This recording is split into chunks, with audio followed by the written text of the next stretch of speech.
শিলচর শহরের বিভিন্ন এলাকার ড্রেন এবং সড়ক নির্মাণে ব্যাপক অনিয়ম চলছে। কাজে ধরা পড়ছে গাফিলতি, এমন অভিযোগ শিলচর জেলা কংগ্রেসের।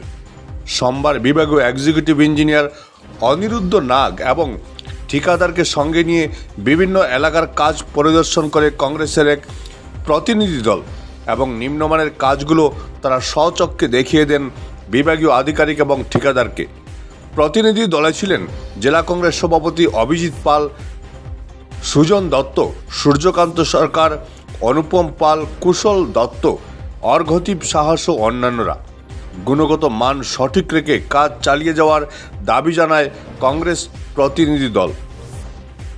গত কিছুদিন ধরে শিলচর শহরে যেভাবে ড্রেন এবং কিছুটা রাস্তার কাজ শুরু হয়েছে, আমরা শিলচর শহরের জনগণের অনেক দিনের আন্দোলনের ফলে আজকে সরকার থেকে এগুলা কিছুটা ড্রেনের কাজ স্যাংশন হয়েছে, বরাদ্দ হয়েছে। কিন্তু সেই কাজের মধ্যে কিছুটা গাফিলতি দেখে এবং স্থানীয় জনগণ আমাদেরকে জানিয়েছেন যে রাস্তার কাজের ঠিক সঠিক মতো মাপযোগ করা হচ্ছে না, বা কিছু কিছু জায়গাতে কাজের কিছুটা সঠিকভাবে হচ্ছে না। তাই আমরা জেলা কংগ্রেসের পক্ষ থেকে আমরা গত শনিবারে আমরা প্রেমতলা থেকে যে ড্রেনের কাজ চলছে সেটা আমরা সরজমিনে গিয়ে দেখেছিলাম, এবং তারপর আমরা পিডব্লিউডির এক্সিকিউটিভ ইঞ্জিনিয়ার অনিরুদ্ধ নাগ সাহেব, ওনার সাথে আমরা কথা বলেছিলাম।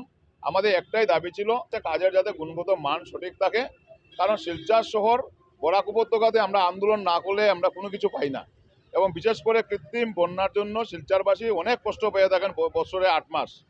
তাই আমাদের অনুরোধ, যাতে কাজটা যে এবার হচ্ছে যাতে আর কত বছর পরে হবে তার কোনো সঠিক নেই, যাতে কাজের গুণগত মান ঠিক থাকে, এবং ড্রেনের জন্য যে কৃত্রিম বন্যার যে সম্মুখীন হয় মানুষ, ঘরের মধ্যে ড্রেনের জল উঠে যায়, তাই যাতে ড্রেনের কাজগুলো ভালো হয়। তাই আজকে অনিরুদ্ধ নাগ সাহেব আমাদেরকে কথা দিয়েছিলেন যে উনি সরজমিনে এসে দেখবেন কাজে কোন কোন জায়গাতে কি অসুবিধা হচ্ছে বা কী ধরনের ভুল ত্রুটি আছে সেগুলো শুধরানোর চেষ্টা করবেন। এবং উনি আজকে নিজেও এসেছেন, উনিও ঠিকাদারকে কিছুটা ইনস্ট্রাকশন দিয়েছেন। কিছুটা জায়গাতে আমরা পেয়েছি যে কোনো জায়গাতে অ্যালাইনমেন্ট ঠিক নয়, কোনো জায়গাতে মাপযোগ ঠিক করা হয়নি, কিন্তু উনিও ওনার ঠিকাদারকে উনি ইনস্ট্রাকশন দিয়েছেন এবং সাইড ইঞ্জিনিয়ারকে ইনস্ট্রাকশন দিয়েছেন যেন কাজের গুণগত মানটা ভালো থাকে এবং শিলচরে যাতে ভালোভাবে কাজটা হয়। আজকে আমরা প্রেমতলা থেকে যেটা শিলংপট্টি পর্যন্ত হচ্ছে সেটাও আমরা দেখেছি। আমরা অমরিয়াপট্টি পয়েন্ট থেকে যে কাজটা ড্রেনের কাজ শুরু হয়েছে সেই কাজটা আমরা সরজমিনে দেখতে এসেছি। তারপর আমরা যাব এই ডিসির বাংলা থেকে যেটা ক্লাব রোড হয়ে ইন্ডিয়া ক্লাব পর্যন্ত যে রাস্তার কাজটা চলছে সেটার মধ্যে অনেক কিন্তু অভিযোগ আছে। সেই অভিযোগগুলো আমরা ইঞ্জিনিয়ার সাহেবকে দেখাবো যাতে ত্রুটি করে যেন কাজটা করা হয়। Bureau report, Barak vision.